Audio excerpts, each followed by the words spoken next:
Welcome back to Lunchtime Agenda, and joining me on the panel is Labor Senator Doug Cameron and the National Senator John Williams. Now, Senator Williams, first to you. I want to go to this story about Sunday penalty rates remaining untouched. Now, the concerns, at least from your electorate, from small and medium businesses, that this is becoming a really tough gig for them, having to pay penalty rates. Are you hearing that they'll shut instead of employing workers on Sundays? A very common message we're getting, Laura, is exactly that. When you have to pay such high rates for casual wages on Sunday, the small businesses are saying, well, we can't make a profit. What's the point of us opening? And yet we hear on the other side, for example, university students say, I'm glad to work for $30 an hour on Sunday, but the rate is up to 48 or whatever, and businesses say, well, look, if we can't make a profit, we'll just close the door, so both are losing. We need some flexibility, and Fair Work Australia should be making a decision exactly on that, to give some flexibility, if the business doesn't make a profit, it shuts down, whether it be the short term or the long term. Doug Cameron, has Bill Shorten jumped the gun here, and shouldn't this have been left up to Fair Work Australia? And isn't Senator Williams right that you may have penalty rates, but it could be at the sacrifice of jobs or businesses opening on a Sunday? The Labour Party's demonstrated that we're the party that looks after workers. When you hear the National Party and the Liberal Party talking about flexibility, you know what that's about. That's code for work choices. That's about ripping away penalty rates, ripping away the rights of workers, making workers totally subservient to the boss. Well, that's not what we're about, and flexibility is code for getting rid of decent rates for ordinary workers. We're not going to go there. So, but shouldn't it at least be looked at, whether the rate is lower or the penalty is changed at all? Why should we look at it at this stage? We've got executives earning salaries that some people can never dream of. So why should it be the lowest paid workers in the country that have to make these sacrifices to flexibility? Businesses like Maya. What about the small and medium businesses in retail that can't? Yeah, the little Aussie battlers that can't make a quid. They can't make a quid, and some of the lowest minimum rates in the country. So if they can't make a quid, they're probably bad business people. Now, Senator Williams, I want to get to the national conference that was held here over the weekend in Canberra. Now, Barnaby Joyce moved a motion to change the Consumer Act at your conference, so it would basically stop big companies having a monopoly. Is that correct? No, there are two motions, and Barnaby Joyce did not second the motion, as the paper said, on the divestiture powers, which the UK and America have. It was a motion brought forward by the Liberal National Party in Queensland. It passed the Liberal National Party state conference of some 700 delegates, and then it came onto the federal conference. It wasn't Barnaby Joyce's motion. So he didn't second it. Not something the Nationals federally support then? Yes, the motion passed. We discussed it in very rare circumstances. For example, the Bell phone company. Barnaby's not freelancing again, is he? No. And Barnaby seems to be getting the blame these days. He spoke on the motion. He spoke for the motion. He did not second the motion. It came from the Liberal National Party conference in Queensland. And Barnaby seems to be copping a bit of flack in the paper about this. Well, in your party room today, Julie Bishop has said if we keep on frolics like the last couple of weeks, we'll have more results like yesterday. Do you think that's a direct whack at Barnaby Joyce here? Well, if you read today's the story in the paper, Barnaby Joyce has said nothing. Others have said things. Do you think Julie Bishop's referring to Barnaby's so-called frolics, though? Well, I could not speak for Julie Bishop. I don't know who she's referring to. But on this issue about divestiture powers, well, it would be rarely used, if ever.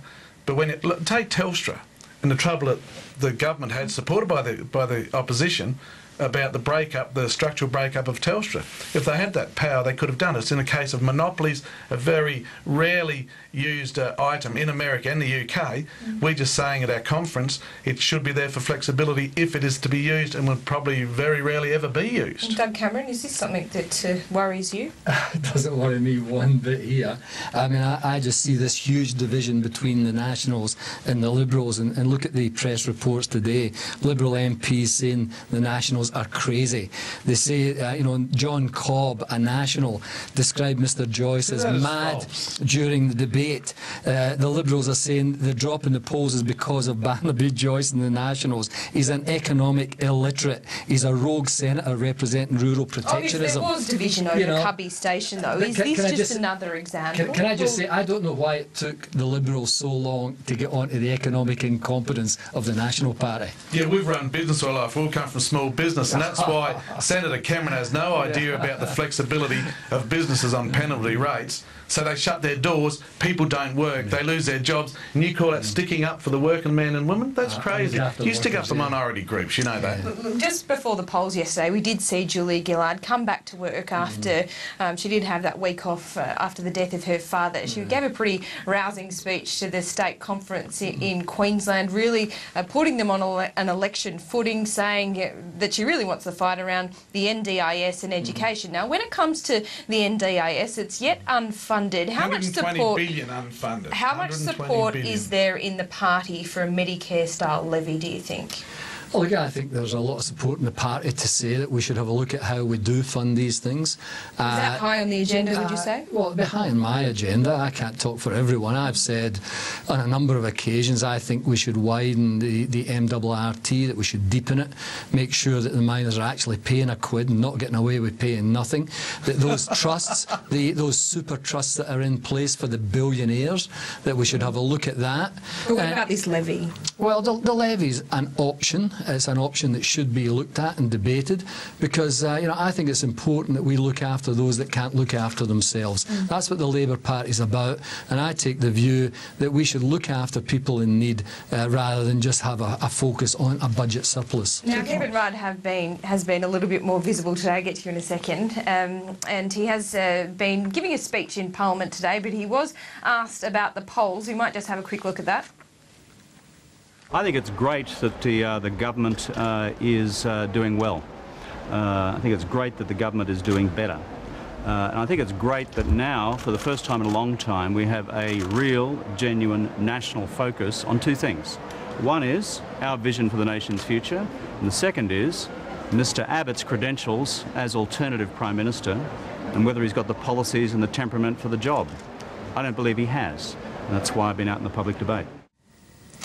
Doug Cameron, is Kevin Rudd still a happy little Vegemite being on the backbench? Well, he looked pretty happy there, and he's out there doing a job for the team, and that's fantastic. I think it's great. As long as he's leading the team. Do you think Julia Gillard will be comfortable with him doing interviews on the 7:30 report from overseas and addressing conferences? I think so. I mean, Kevin's a backbencher as I am. You're entitled to get out there and have a point of view on issues, and that's what I do, and that's what Kevin Rudd's doing. Why should it be different for me than Kevin Rudd? Because you want to be on the backbench. He wants to be the Prime Minister. That's the difference. He's entitled as a backbencher to get out and be part of the team, and it's good.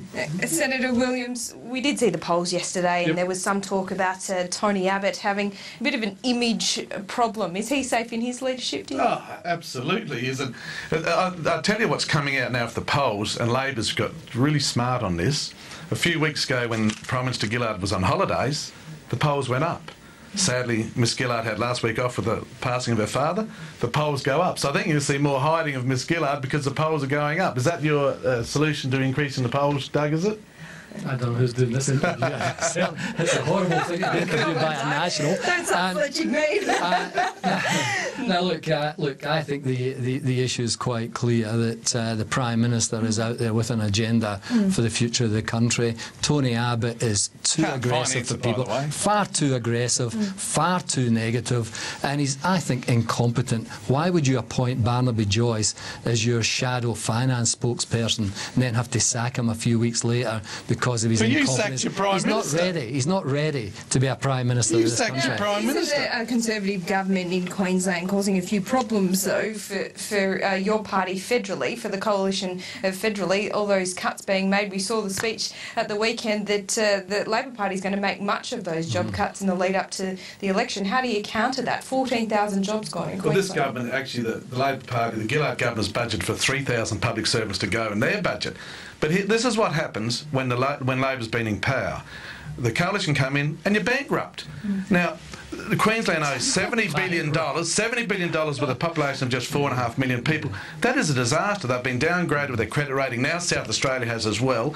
They're out of money. What do? Take the state down the road of Greece, Portugal, Spain? Or do you make the right decisions and bring the budget back into order? You can't mortgage our children's futures away, Laura, and that's what they're doing in Queensland. Just finally, I want to get to, just before we go to question time, gay marriage is being debated in the Senate. Doug Cameron it doesn't have the numbers to pass this time. How many years away do you think this is from becoming a reality? Yeah, it doesn't have the numbers this time, I think that's right, but I think it will not go away. You know, treating, Australian citizens as different from others is not acceptable.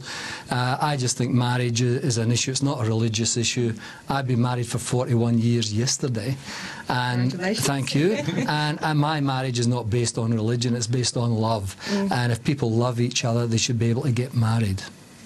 Okay, well, we'll have to leave it there. I'm sorry.